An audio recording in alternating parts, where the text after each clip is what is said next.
Bonjour Marianne, Bonjour Denis. merci d'avoir accepté notre invitation. Merci beaucoup à toi. Donc tu sais que nous sommes ici au sein de Sycomore Asset Management, une société de gestion d'actifs. Et le thème de la technologie, en particulier le thème de la technologie dans le secteur financier, est évidemment un sujet important pour nous.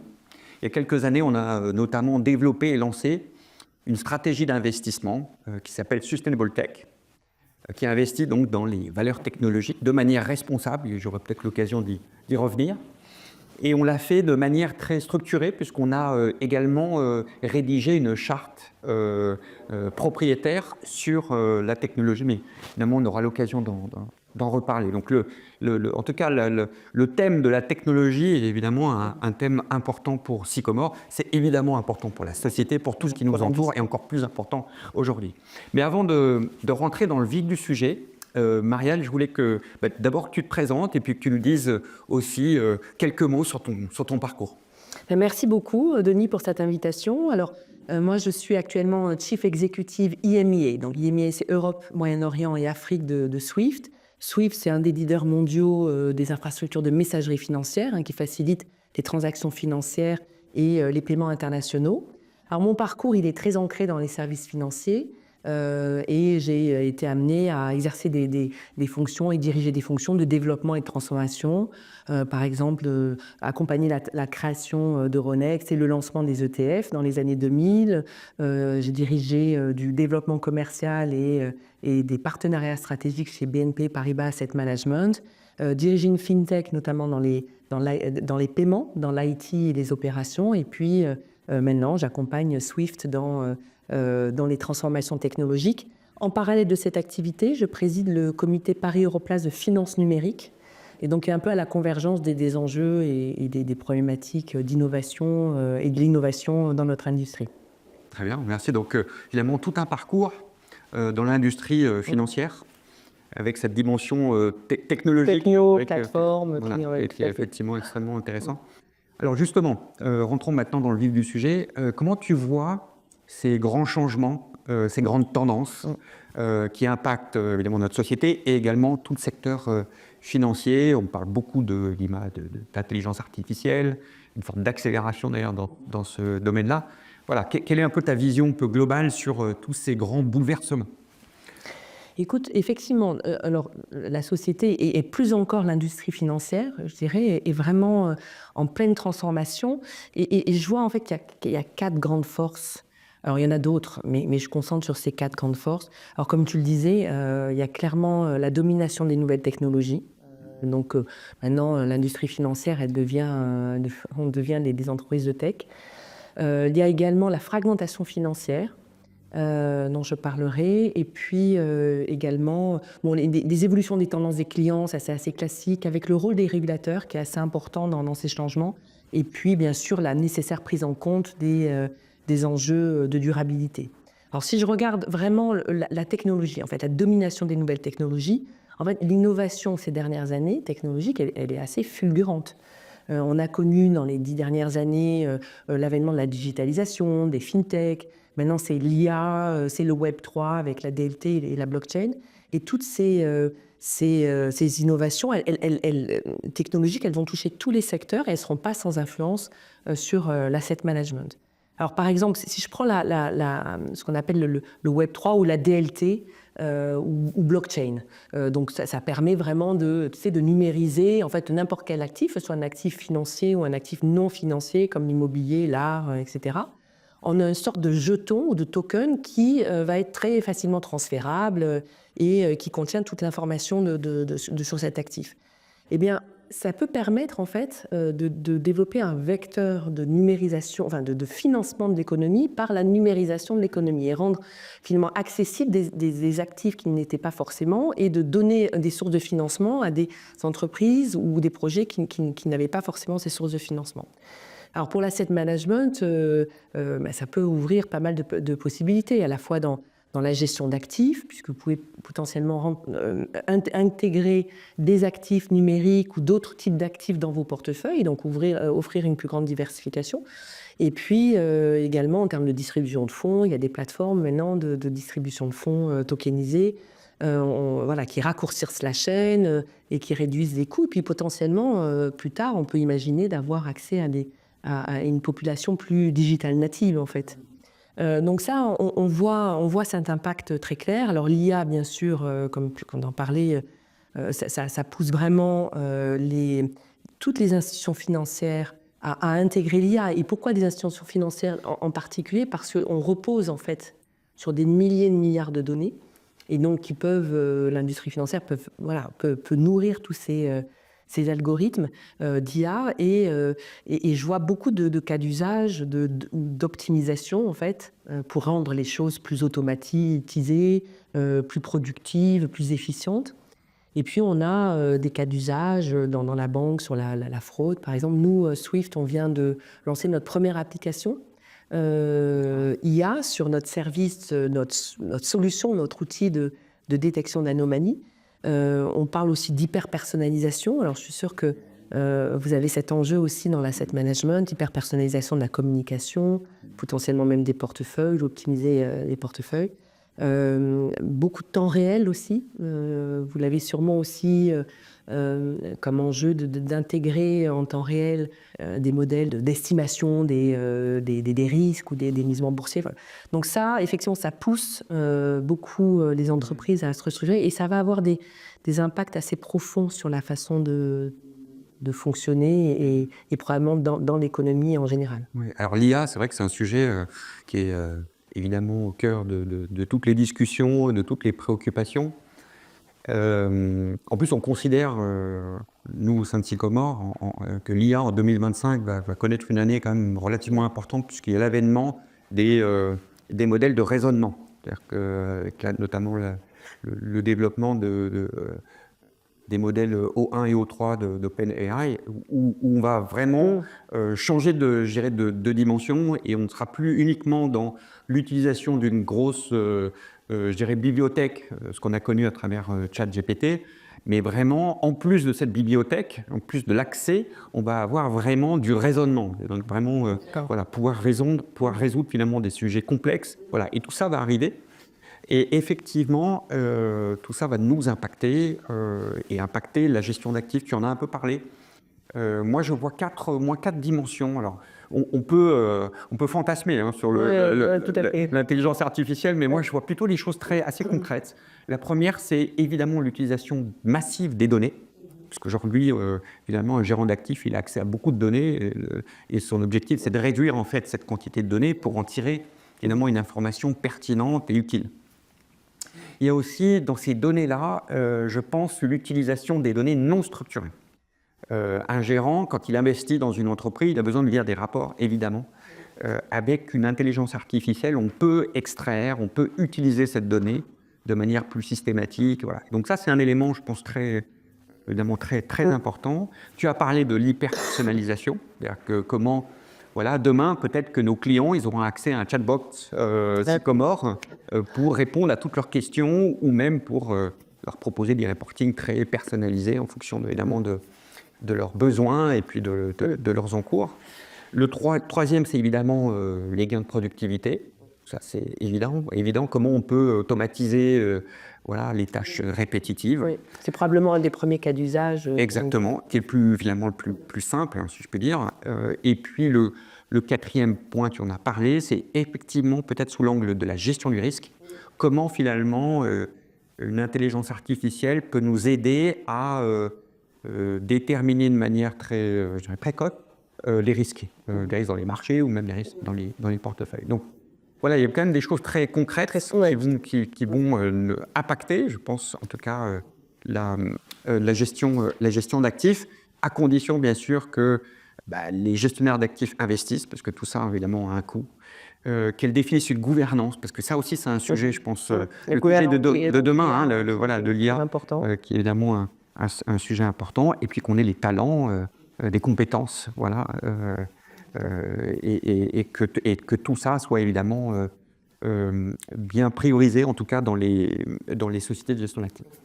Alors, on a un peu parlé du sujet de la technologie et de la durabilité, mais je voulais avoir un peu ton avis sur comment finalement ces deux éléments peuvent se combiner. parce qu'on le sait bien, la technologie, elle a des effets très positifs, on en a parlé, gain de productivité, voilà. Mais il peut y avoir aussi des externalités négatives. C'est évidemment peut-être sur l'environnement, hein, mais également sur les individus.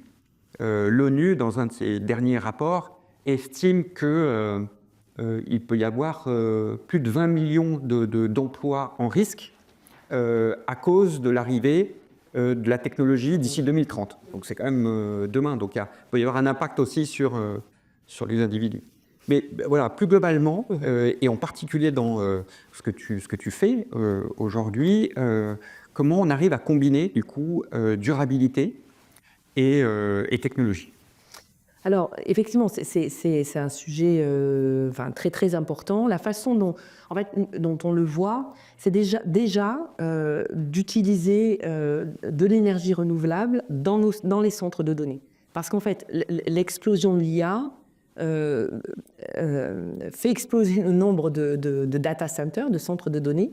Et donc, l'IA est très consommatrice d'énergie. Et donc, si déjà on utilise de l'énergie renouvelable pour ces centres de données, on contribue positivement. Donc, par exemple, nous, on a une installation de 1000 panneaux photovoltaïques sur notre centre de données en Suisse. Donc, voilà. Donc, ça, c'est une première contribution. Après, je pense que l'industrie financière doit aussi, globalement, puis toutes les industries, regarder de façon d'avoir des règles très strictes sur la gestion des fournisseurs et de s'assurer que les fournisseurs avec lesquels on travaille ont eux-mêmes des objectifs environnementaux. Donc nous, par exemple, Swift, on vise à ce que près de 70% des biens et services achetés auprès de nos fournisseurs soient de fournisseurs qui ont des objectifs environnementaux, et cela inclut notre programme d'IA.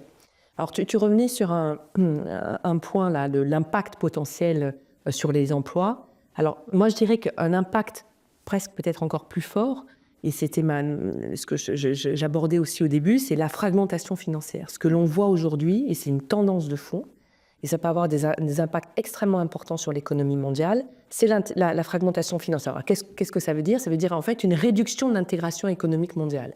Et en fait, il faut bien se rendre compte que l'économie mondiale, elle fonctionne parce qu'elle repose sur tout un tas de systèmes, de réseaux très complexes qui, s'ils ne fonctionnent plus bien, ne sont plus interconnectés, eh bien, ça entrave l'économie mondiale. Donc, on a demandé à The Economist de faire une étude qui vient d'être publiée récemment et qui montre que si la fragmentation financière, donc la moindre intégration économique, s'accélère, il y aurait un impact, une réduction du PIB mondial de 6%, donc c'est 6 000 milliards de dollars, jusqu'à 6%. Et un impact sur près de 300 millions d'emplois. Donc oui, la technologie peut avoir un impact si on n'y prend pas garde et si on ne le gère pas bien sur les emplois, mais la fragmentation financière, qui est une tendance que l'on voit, est importante. Et en fait, ça a pas mal en fait, pourquoi il y a fragmentation financière? C'est les tensions géopolitiques, c'est le protectionnisme économique, ça peut être les guerres commerciales, mais ça peut être aussi la reconfiguration du système financier international, parce qu'on voit qu'il y a une prolifération en fait de plateformes, de monnaie numérique banque centrale bientôt, de tokenisation dont on a parlé, de nouveaux systèmes qui peuvent contribuer à fragmenter. Et nous, c'est vraiment dans notre agenda stratégique, c'est-à-dire de continuer à connecter le monde et de faire en sorte que des millions d'entreprises continuent et de particuliers continuent à échanger. D'accord. Intéressant. Alors justement, on en parlait tout à l'heure, au sein de Sycomore, évidemment la technologie est un sujet important et on a développé donc une stratégie qui s'appelle Sustainable Tech, qui s'appuie donc sur cette charte propriétaire qu'on a développée. Cette charte, elle détermine un cadre de référence lorsqu'on analyse une entreprise dans laquelle on souhaite investir. Et ce cadre de référence, il repose sur 3 dimensions. La première, c'est ce qu'on appelle Tech for Good, c'est-à-dire qu'on va regarder finalement le modèle économique. Est-ce que les produits et les services des entreprises ont un impact positif sur la société, sur les individus? D'ailleurs, pour donner un exemple, on refuse d'investir dans les jeux vidéo parce que ça crée de l'addiction, cette suite, en particulier sur les enfants. Jeunes. Exactement. Le deuxième élément, c'est ce qu'on appelle Good in Tech. C'est, est-ce que la technologie est utilisée de manière responsable avec l'idée de réduire les externalités négatives sur le vivant. Voilà. Donc c'est le deuxième élément. Puis le troisième élément, c'est évidemment le management. Est-ce que le management des entreprises dans lesquelles on investit ont une volonté d'aller dans ces deux dimensions, Tech for Good et Good in Tech. Donc voilà, ça nous donne un cadre de référence et c'est ça qui, évidemment, nous a aidé à développer cette stratégie. Et aujourd'hui, cette stratégie qui a de très bonne performance, elle investit dans de la tech responsable. Et d'ailleurs, on exclut les GAFA de nos investissements pour ces raisons-là, parce qu'elles ne répondent pas, de notre point de vue, à nos critères de responsabilité. Il y a un autre élément que je voulais partager, c'est qu'on a également, sur ce sujet-là, signé une coalition avec AXA sur la santé mentale, liée à l'utilisation de la technologie. Donc je parlais de l'addiction. Et voilà, ça c'est un sujet qui est pour nous aussi un sujet relativement important. Donc la technologie a évidemment des effets très positifs. Il y a aussi des effets plus négatifs. Oui, et il nous paraît important en tant qu'investisseurs de finalement reprendre, de répondre, de trouver des solutions à l'ensemble de ces problématiques. Alors moi je voulais avoir maintenant un peu ton avis en tant que CEO Swift EMEA de ta contribution personnelle finalement. Comment dans ton action, je sais pas, au quotidien, tu as le sentiment de contribuer positivement à ce qui nous entoure et aux enjeux voilà, environnementaux ou même sociétaux. Alors déjà, en étant au sein de Swift, parce que Swift c'est une coopérative déjà, dont les objectifs c'est pas de maximiser les profits et les revenus, mais de maximiser la valeur de son réseau et de ses solutions pour connecter le monde économique. Et on fait ça en fait en essayant de d'œuvrer vraiment pour des économies digitales, plus inclusives, grâce à un réseau de 11 500 institutions financières qui sont connectées et qui elles-mêmes connectent 4 milliards de comptes d'individus. Donc tous les jours, il y a des millions, et des dizaines et des centaines de millions de gens, d'entreprises, d'institutions financières qui sont justement capables d'échanger, de payer à travers le monde et d'investir. Juste pour te donner une idée, en fait, on passe dans nos systèmes le PIB mondial tous les 3 jours. Donc on a vraiment un impact très très important. Et moi, je trouve que les décisions que je prends au quotidien ou auxquelles je contribue dans l'entreprise, elles sont toutes comme finalité justement de continuer et de s'assurer qu'on continue à connecter le monde et d'améliorer bien sûr l'expérience et donc de rendre les paiements internationaux plus rapides, moins chers, plus accessibles, plus transparents, et de soutenir l'agenda, je dirais, du G20, parce que le G20, les pays du G20 ont cette ambition de rendre les paiements internationaux plus efficients. Et nous, on est complètement, enfin, c'est vraiment dans notre axe stratégique très important. Donc, je suis assez fière d'être au sein de Swift et de contribuer à cela. Est-ce que, du coup, tu gardes une forme d'optimisme sur tous les grands enjeux qui évidemment nous impactent, que ce soit sociétaux et environnementaux? Écoute, alors, oui, je garde une certaine forme d'optimisme et lucide. Parce qu'évidemment, on est dans un monde qui est très marqué par de profondes transformations, des bouleversements assez profonds, en fait, marqués par des crises sociales, géopolitiques, de confiance, politique, économique. Bon. On est presque dans un changement civilisationnel. Enfin, j'ai l'impression qu'on est un peu entre deux mondes. Et donc, on entre dans un monde très incertain.